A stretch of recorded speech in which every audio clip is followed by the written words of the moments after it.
Look at Sam. Well, guys.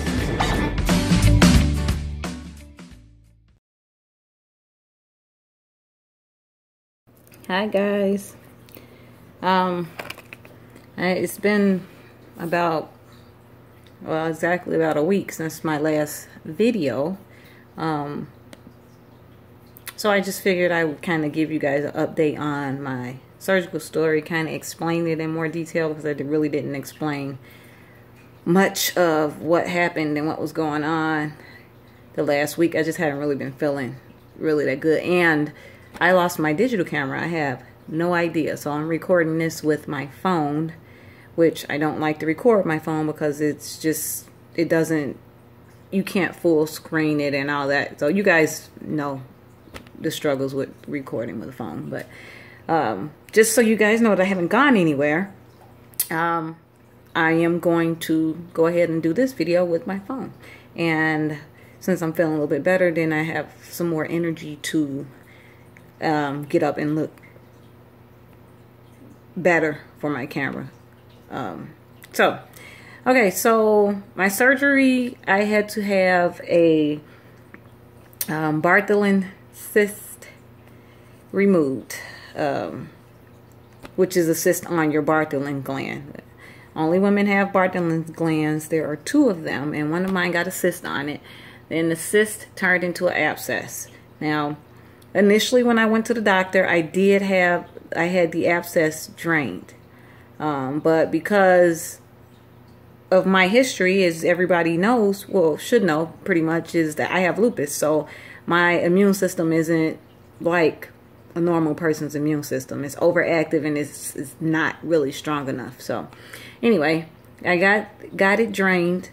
Initially, when someone has a Bartholin abscess on the cyst, they'll put a drain in so that they can continue to drain while it heals, and then they'll take it out. Well, my doctor didn't want to risk putting a drain in me, because when you have something that's inside your body, that it can actually that kind of leaves you open, like leave some part of your body exposed or not closed up, like with stitches or anything like that. There's an increased risk of infection, and with my immune system, she didn't want to take that risk. So she told me to just try to treat it with hot water and baths and stuff at home, and then to come back. Well, after she drained the cyst the week before, the abscess did get smaller. She put me on an antibiotic for a week, a strong antibiotic for a week.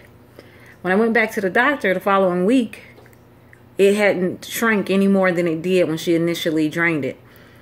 So she said, we got to go to the OR to take care of it. They can take the cyst out because it doesn't look any better.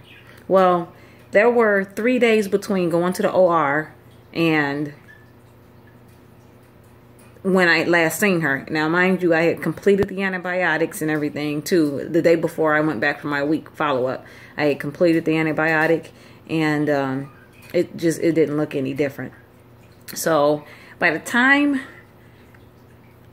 my surgery day came, and I wasn't on antibiotics for those 3 days, the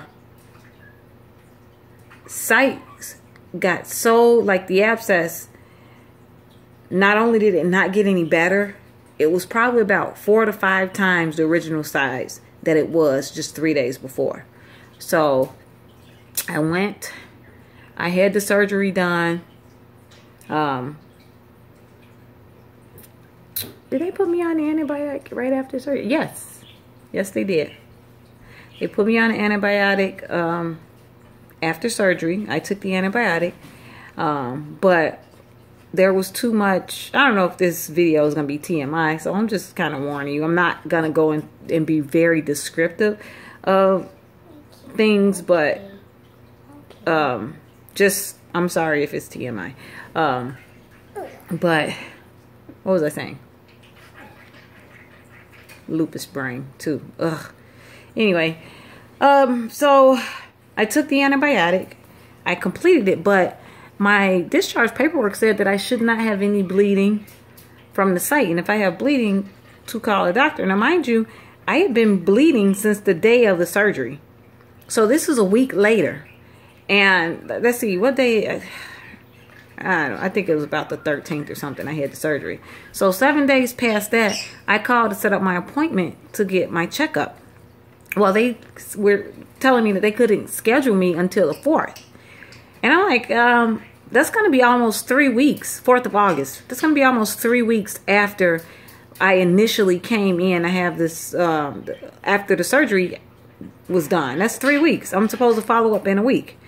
And so I took the 4th, but then the next day I said, you know what? No, I called back and I said, you know, you guys need to have a doctor to call me because I couldn't get a appointment in for earlier than the 4th, and I'm bleeding and I am in pain and I am uncomfortable and I'm not supposed to be bleeding. I've been bleeding since the day of surgery, and that was over a week ago, and now you're telling me that I got to wait till the 4th. The doctor needs to call me because I need to figure out what it is that she did and what's normal. What am I supposed to be looking for? Or, you know, to kind of just let her know what's going on with me, because I didn't see her after the surgery.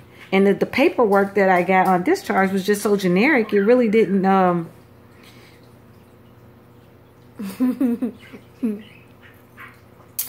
it really didn't cover much except for to just rest and activity is tolerated and all that kind of stuff. So it really didn't tell me what was normal, what was not normal, just that I wasn't supposed to be bleeding.